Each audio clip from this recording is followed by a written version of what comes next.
Binärtsvenit.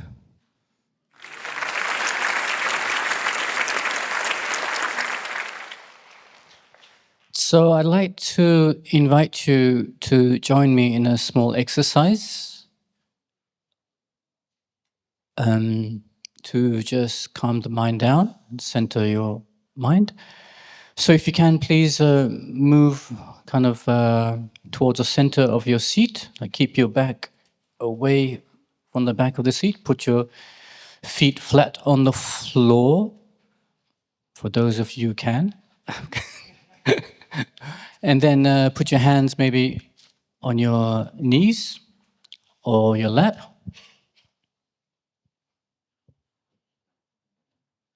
Then you can gently close your eyes. You can imagine from the top of your head, the crown of your head, a piece of string tied to the ceiling, gently pulling up your back straight.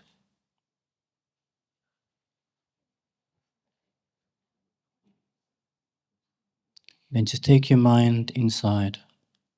Feel the energy in your hands. Feel the weight of your body, the torso on your seat.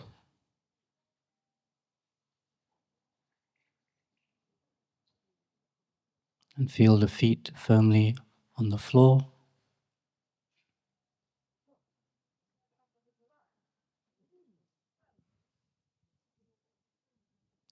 And then gently take your attention to your breathing. So you're breathing naturally, inhaling, exhaling. So all you do is you just put completely your attention on your breathing and keep it there for a few moments.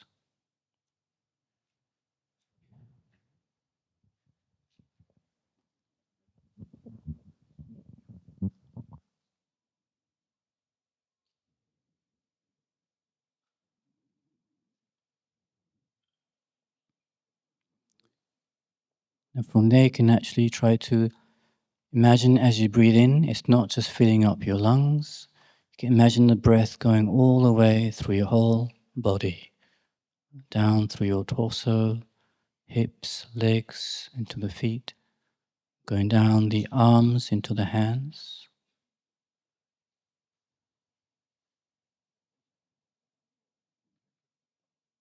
And breathing out, you can breathe out any discomfort, any kind of negative energy that you have. You breathe it out and disappears in the space in front of you.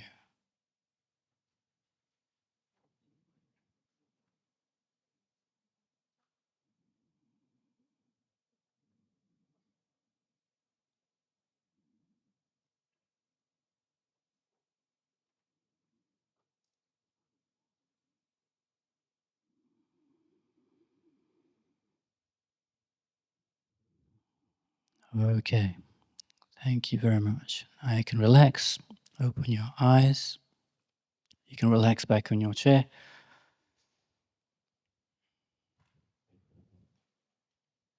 So if I was to ask you, sunt est fericiți? Da? De ce sunteți fericiți? What was your reason? What was the because? Because da da da da. So you see, often when we say I'm happy, it's because, of course, most of our basic needs have been met. Yeah, we have our housing, shelter, clothes, transport, wealth. That's normally our health, our mental health, our physical health. But also quite often it's the outside circumstances. When they are met, then we say, oh, I'm happy. I have this. I have a new job. I have a new partner. I have whatever. Yeah. And that's okay.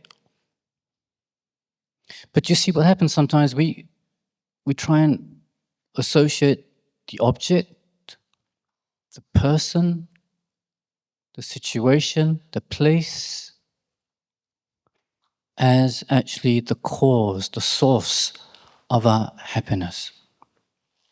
So it's almost like we have more of that, then I'll be happy, I'll be happier. And of course, around us, the society is kind of encouraging us to think like that. The media, the publicity, the advertising, have this, live like this, wear this, then you'll be happier. If that was the case, right?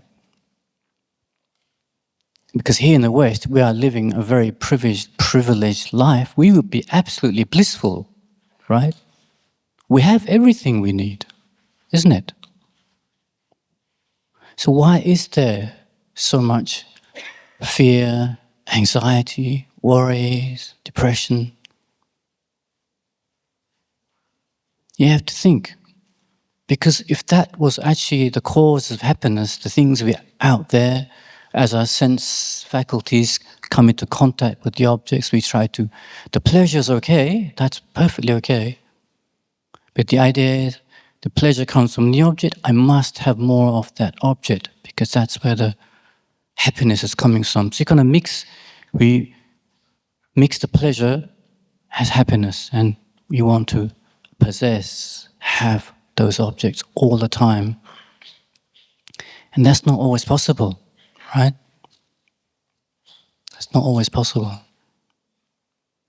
And sometimes having the object, actually having it, having the pleasure, there's still something missing. We can check when we've obtained this thing we call happiness, there's something missing. We're looking for something more. So it's that dissatisfied mind. It's like a thirsty person drinking salt water.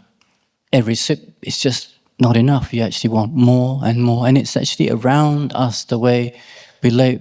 It's geared up to this being discontent. Those of you, I'm not sure, young enough, old enough, remember the Rolling Stones song, Mick Jagger? I think he hit the spot, you know? Just can't get enough satisfaction. Just doesn't hit the mark. Right? And we can't, when we don't get that object, person, situation, whatever, fame, reputation that we're grasping to have, the appreciation, the love, the care. So all these are okay. To be famous, to be respected, reputation, perfectly okay. But then the grasping for that, the way we relate to that, that's when the problem starts.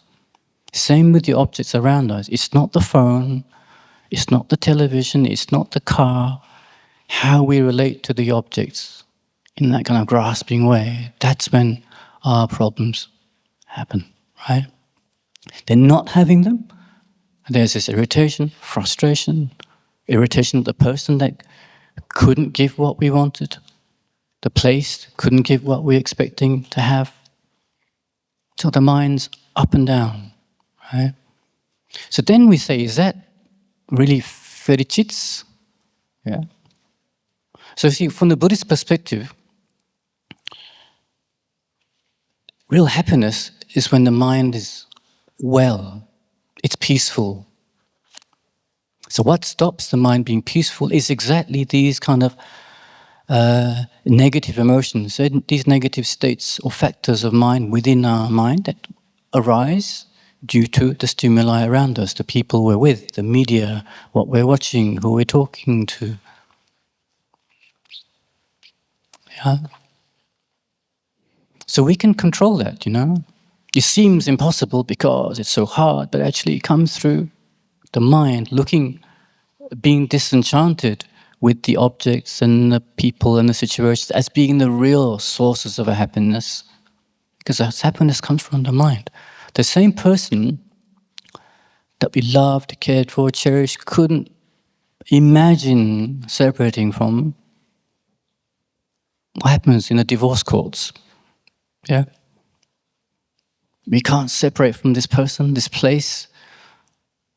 And then we see the faults, and suddenly another projection of the mind.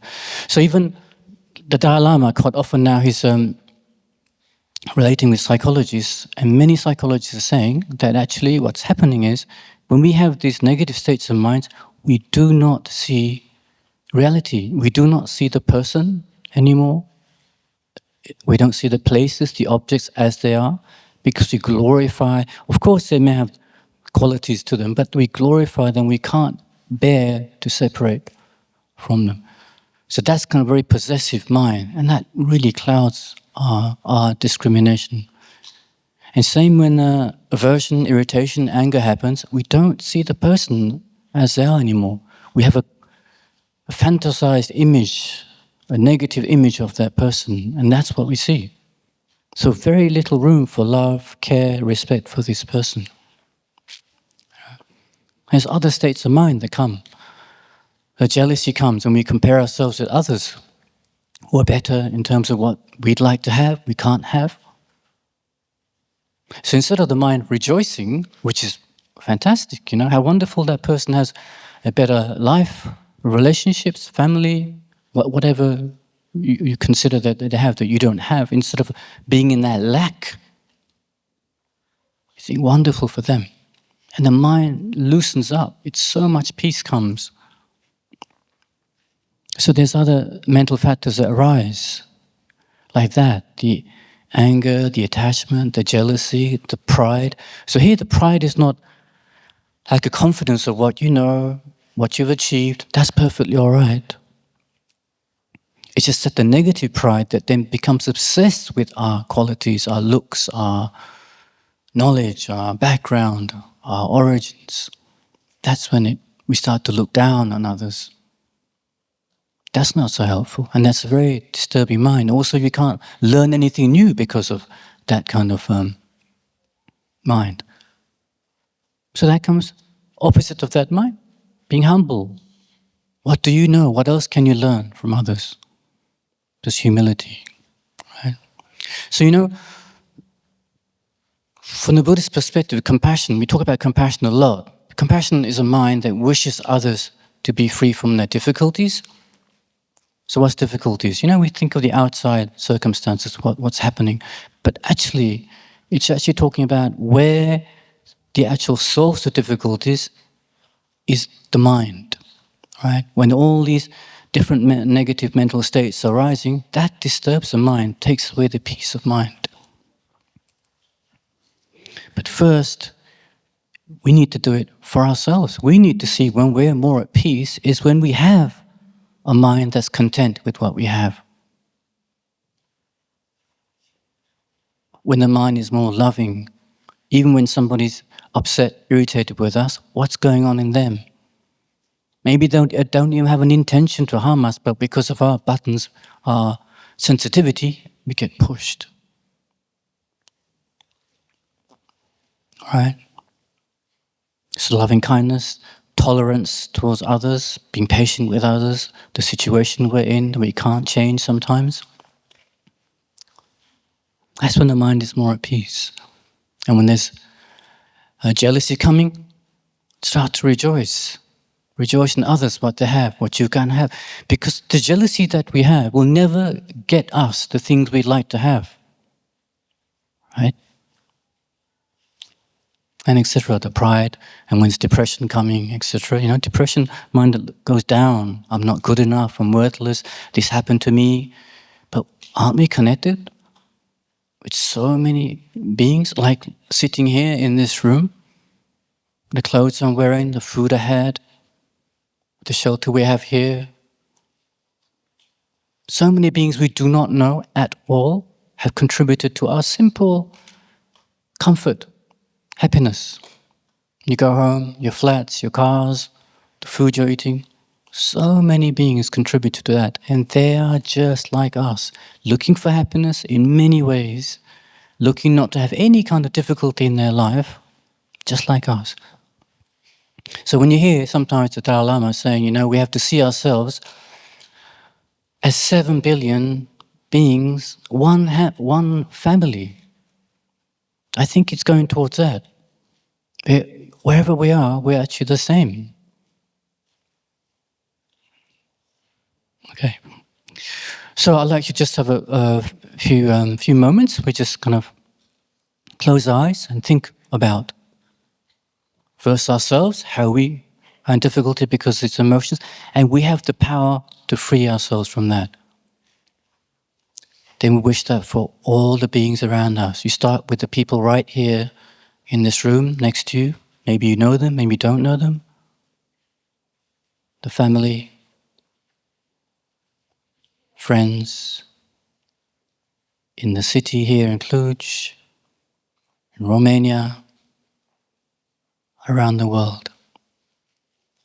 How wonderful if all of these beings make this effort to look in their minds. That mindfulness, looking at the negative emotions, we decide not to follow them and to follow the positive emotions that give us peace. How wonderful that would be.